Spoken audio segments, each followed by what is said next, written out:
Instead, Zara crossed her arms and refused to say a word. She didn't say anything for the rest of the wait before the airplane departed.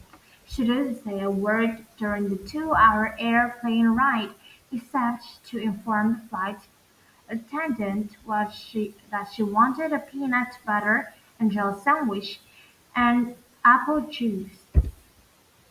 She didn't say anything when they landed in Florida and waited in line for an hour to pick up their rental car. She didn't say anything when they finally clambered into the car, even after she stepped into a giant rain puddle, soaking her shoes and socks. These were turning to the worst Thanksgiving ever. It was 5 o'clock by the time they left the airport. The way to Grandma and Grandpa's house was dark and stormy. Rain lashed against the window. It was like being inside a giant car wash that never ended. Suddenly Dad pulled the car over. "Oh no, it looks like we're not going anywhere," Mom announced. Sarah stared out the front window. To her surprise, she saw a giant oak tree completely block the road. "The wind must have knocked it down," declared Dad.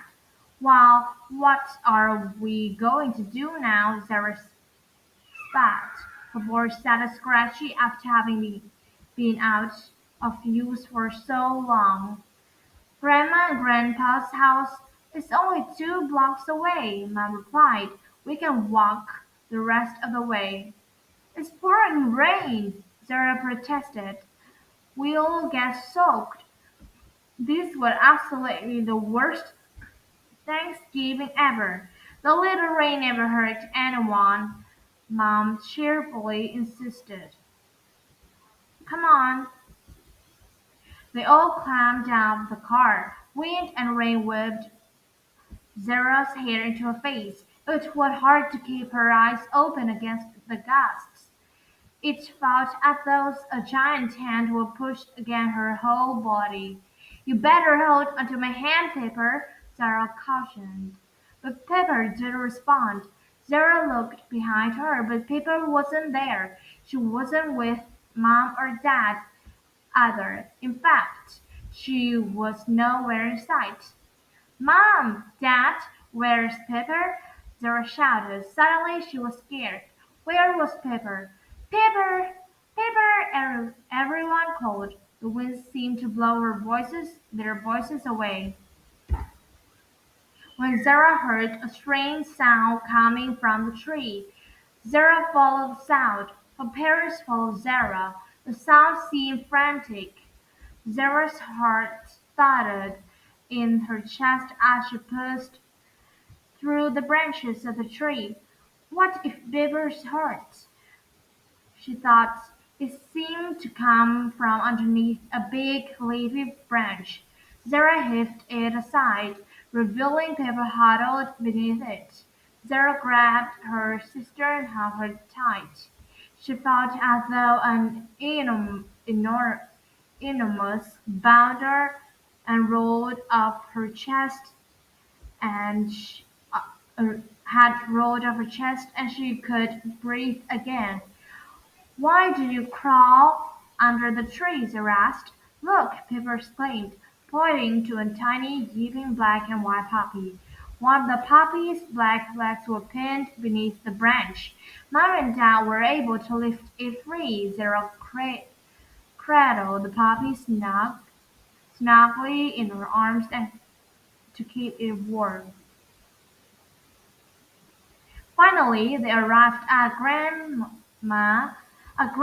and Grandpa's house. Walking into the house felt to Zara's like rubbing a face in Tucker's warm fur. Grandma and Grandpa were so happy to see them that they pulled everyone into an enormous group hug. Even though they were soaking wet, the delicious scent of Thanksgiving dinner filled the air. Zara hadn't realized how hungry she was. "What perfect timing," Grandma remarked as Sarah and Pepper settled the puppy down by the fireplace. Your grandfather and I have been thinking about adopting, adopting a dog from the pound. Speaking of dogs, Dad added, holding out his cell phone. We just heard from an employee in a kennel. She sent us a message with a video of Taco. Now, look how cute he is, playing tug of war with his new doggy friends. Zara smiled happily. Everyone was safe and sound. This had definitely turned out to be the best Thanksgiving ever.